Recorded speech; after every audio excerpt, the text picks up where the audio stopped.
How many of you out there have some beliefs that limit you and you know better, like you know they're not really true, but they still get you emotionally and stop you? Who's got some of these out there? Raise your hand if you say I.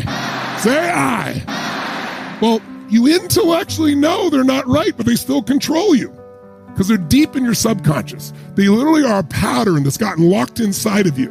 And so what we're going to do is decimate them. We have a process. It's experiential. It's not intellectual, so that we can literally scratch the CD. Remember I talked about that? If you listen to an old CD in the old days and listen to music, it's because there's a pattern on that CD that the laser picked up.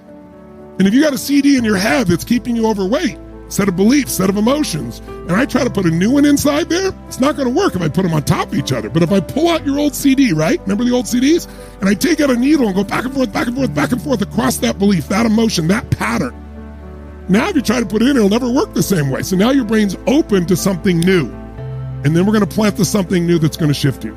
You can look online and see all the people who lost 10, 20, 30, 40, some people 250 pounds because they made the psychological emotional shift and they know what to do. In every city virtually in the world, someone's dying driving a car, but we don't not drive our cars because otherwise you have to stay home and do nothing the rest of your life.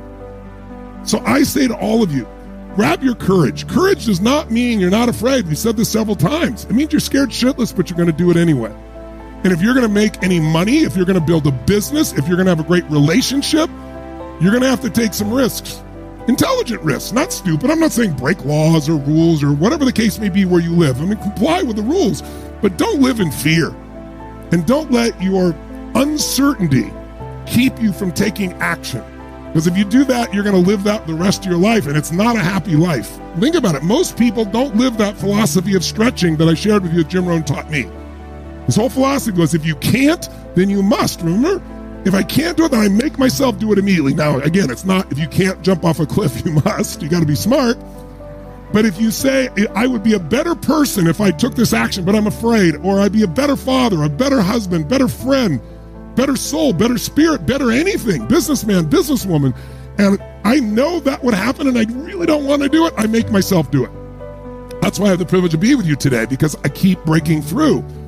But most of us let our mind get in the way. Breathe in your heart, make a gut decision for whatever's right with you, and I'm cool whatever you do either way.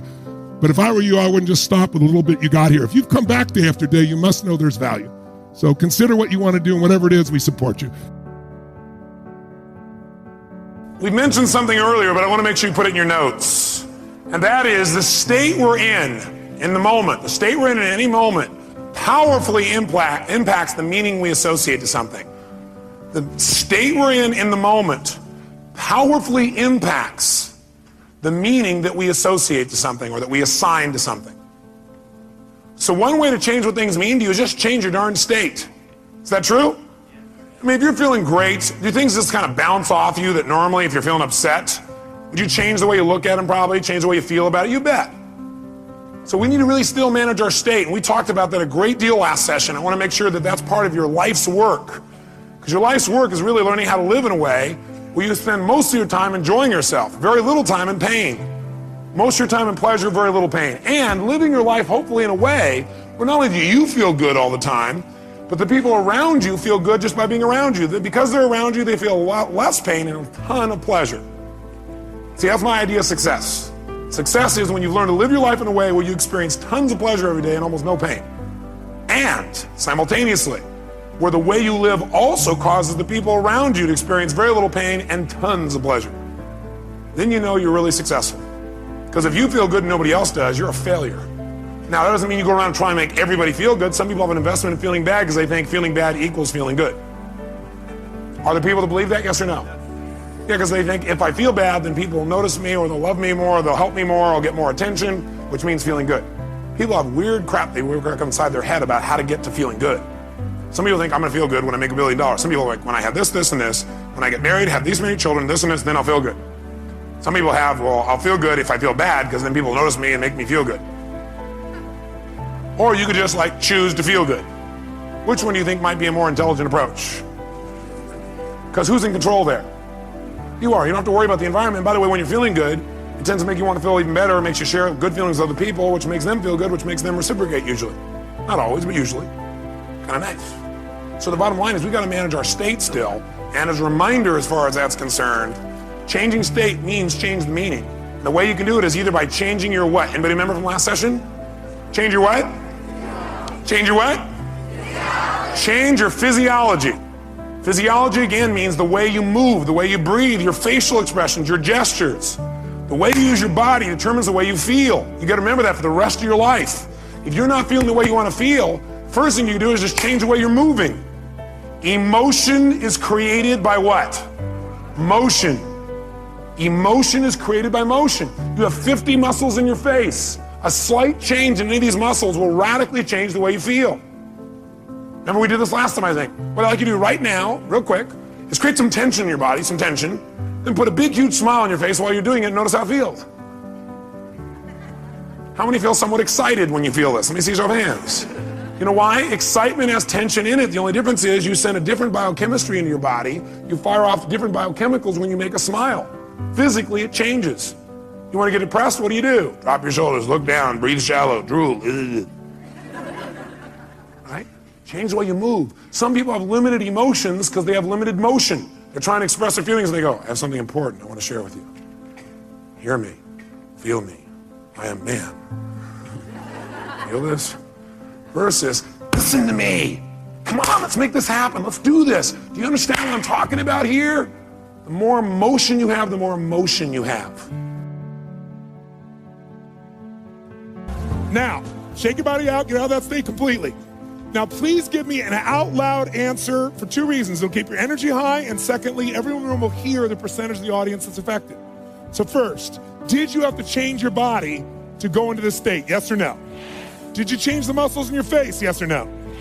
Did you change your breathing? Yes or no? More full or more shallow? Say it again. 2,000 people, different belief systems, different backgrounds, all saying the same thing. Did you talk more loud or more quiet? Faster or slower? Now notice, you all have different backgrounds, belief systems, values, come from different parts of the world. Who here's from a different country than the United States? Raise your hand. Who's from a different country? Look at this. And you're all saying the exact same thing. Here's why. What is universal in all human beings, what God has created with us, or nature, whatever your belief system is we have the same neurology. If you use it one way, you'll produce one emotion. Use it a different way, you produce another emotion. It has nothing to do with your partner. And when you get it, you can change it. So let's try something in a different state. Shake your body out and be like a kid again, not a boring adult. And here's what I want you to do. This time when you greet people, we're going to do it in a different state. I want you to greet people as if you're deathly afraid they're going to reject you. Now, who here has ever failed to do something because of a fear of rejection? Anybody in this room? Say I. Okay, good. Then you know what I'm talking about. But here's what I want you to do. As adults, we cover up this feeling even from ourselves. We try to hide it.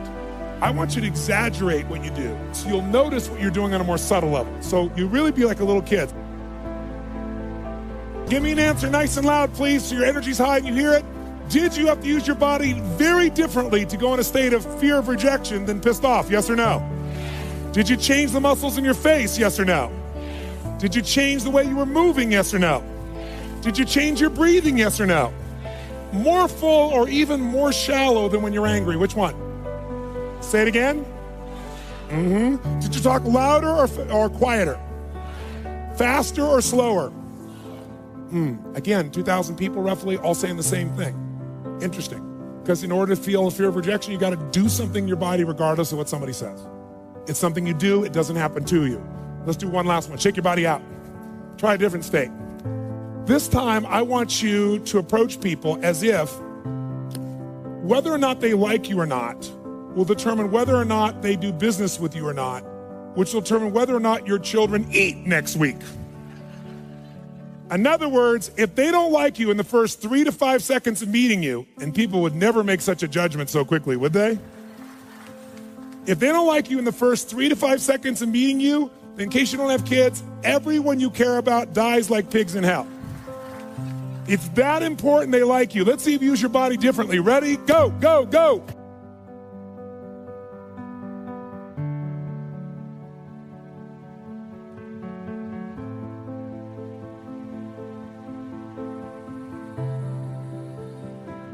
What happens with human beings is every thought has a frequency. Every thought produces a chemical.